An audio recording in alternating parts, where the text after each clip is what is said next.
Good morning my dear students. GDUR academy में एक बार फिर से आपका स्वागत है। आपने सेंटेंस के बारे में पढ़ा, उसके टाइप्स के बारे में पढ़ा। मुझे आशा है कि आप लोगों को टॉपिक अच्छी तरह समझ में आया होगा। आज हम एक नए टॉपिक पर डिस्कस करते हैं। टॉपिक का नेम है the phrase and the clause. Phrase means वाक्यांश और क्लाउज मीन्स उपवाक्य। अब हम द फ्रेज को डिफाइन करते हैं। फ्रेज की डिफिनेशन देखते हैं। A group of words without a verb, subject, object और predicate is called a phrase. It means शब्दों का वह समूह जिसमें न तो वर्ब हो, न तो सब्जेक्ट हो, न ही ऑब्जेक्ट हो और न तो प्रेडिकेट हो, इसे हम कहते हैं द फ्रेज। फ्रेज में न तो अपनी कोई वर्ब होती है, न तो सब्जेक्ट, न ही ऑब्जेक्ट और न ही कोई प्रेडिकेट होता है। यह मात्र शब्दों के एक समूह होते हैं। मीन्स शब्द समूह होते हैं, वर्ड के पेयर होते हैं, ग्रुप होते हैं और यह वाक्य में आए हुए किसी नाउन या प्रोनाउन को लार्ज स्केल पर डिफाइन करते हैं, उसके बारे में एक्सप्लेन करते हैं। एग्जाम्पल लीजिए, the chair is made of would. कुर्सी लकड़ी से बनती है। इस सेंटेंस में अगर हम देखें तो मेड ऑफ वुड यह एक पेयर है, जोड़ा है, जो किसे करता है परिभाषित या किसे एक्सप्लेन करता है द चेयर को।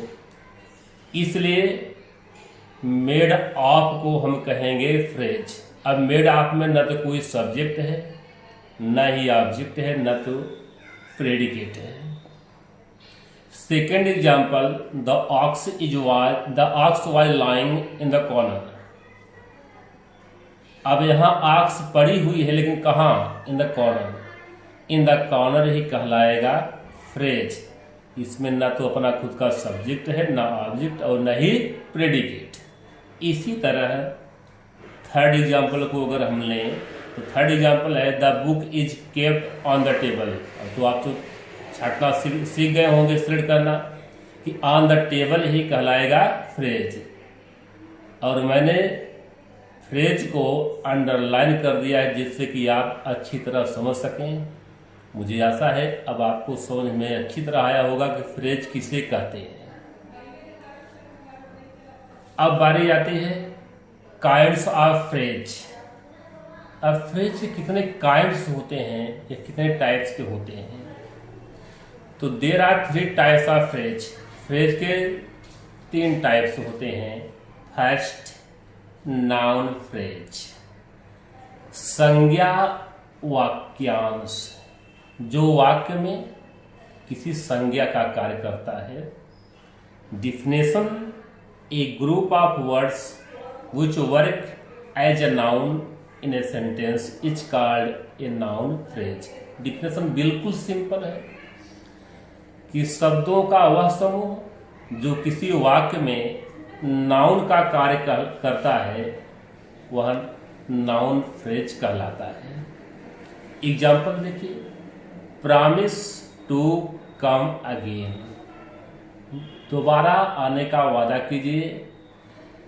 अब टू कम अगेन यह शब्दों का ऐसा समूह है जो इस सेंटेंस में एज ए नाउन यूज किया गया है, नाउन के रूप में यूज किया गया है। सेकेंड एग्जाम्पल में, she tried to do the sum right.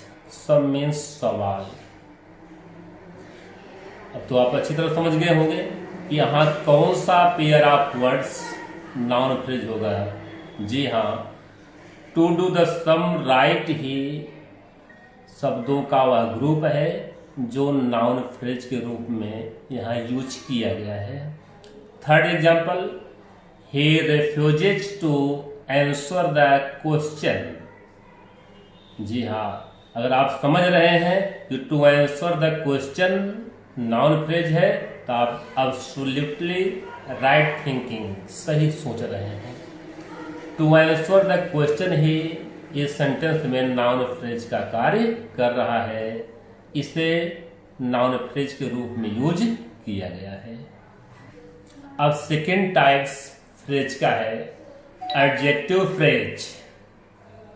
जी हाँ, नाम से ही यह क्लियर है, स्पष्ट है कि यह कैसा कार्य करेगा, एज एन एडजेक्टिव का कार्य करेगा।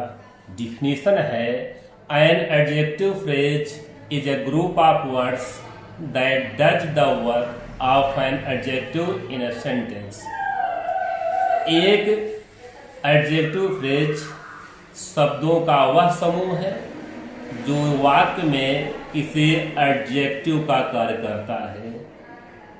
तो माय डियर स्टूडेंट, आपने पढ़ा ही होगा एडजेक्टिव की डिफिनेशन क्या होती है। Can adjective the word that qualifies a noun और प्रोनाउन। विशेषण वह शब्द है जो संज्ञा अथवा सर्वनाम को विशेषित करता है, विशेषता बतलाता है। तो एडजेक्टिव फ्रेज भी सेंटेंस में आए हुए नाउन या प्रोनाउन के क्वालिफाई करेगा, मॉडिफाई करता है।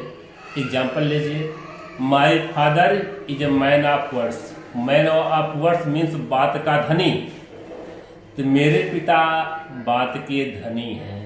तो ए मैन ऑफ वर्ड्स इस सेंटेंस में एडजेक्टिव फ्रेज है और इसी यूज किया गया है माई फादर के लिए। अब माई फादर क्या है? सब्जेक्ट है। मीन्स जब वाक्य में आया हुआ फ्रेज अपने सब्जेक्ट के बारे में क्वालिफाई करेगा, उसका विस्तार करेगा, तो वह कहलाता है एडजेक्टिव फ्रेज। सेकंड एग्जांपल लीजिए, he bought a very interesting book. जी हाँ, आप सोच रहे हैं a very interesting book adjective phrase है, तो बिल्कुल आप सही सोच रहे हैं, क्योंकि अ वेरी इंटरेस्टिंग बुक ही अगर क्वालिफाई कर रहा है तो किसे? प्रोनाउन ही को, क्योंकि उसने खरीदा है। लेकिन क्या खरीदा है? A very interesting book. Third example, she sold a very dirty umbrella. जी हाँ, इस सेंटेंस में भी अ वेरी डर्टी अम्ब्रेला ही एडजेक्टिव फ्रेज का कार्य कर रहा है।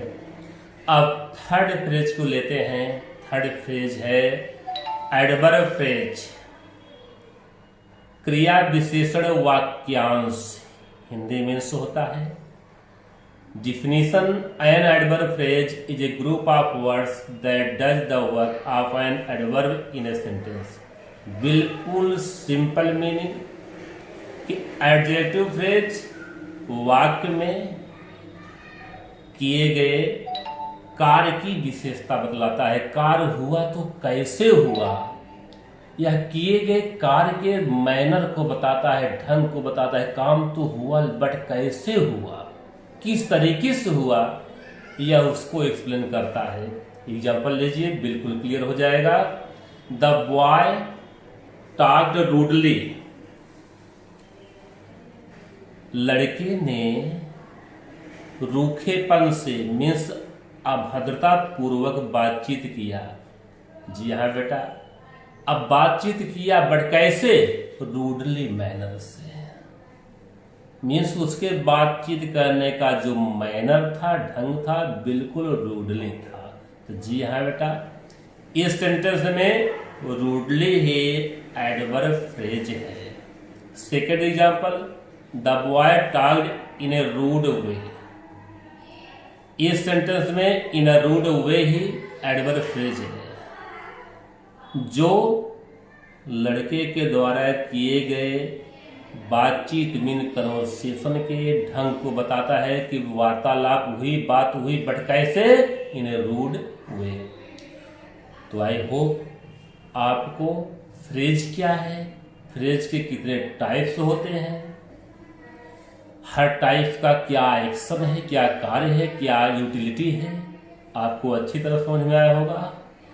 अगर अच्छी तरह समझ में आया है तो आप इसे अधिक से अधिक लोगों को शेयर करें, जिससे कि आपकी तरह अन्य डियर स्टूडेंट्स भी इसका लाभ उठा सकें।